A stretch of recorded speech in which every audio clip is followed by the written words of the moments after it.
धान कुट हो दुल्हा धान कुटना, धान कुट हो दुल्हा धान कुटना। सब सखिया के साथ में धान कुटना, सब सखिया के साथ में धान कुटना।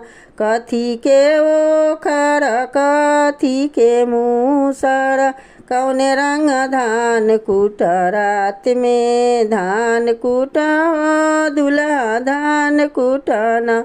सब सखिया के साथ में धान कुटना। सोने के मूसर चांदी के ओखर, लाल रंग धान कुट रात में धान कुट दुल्हा धान कुटना।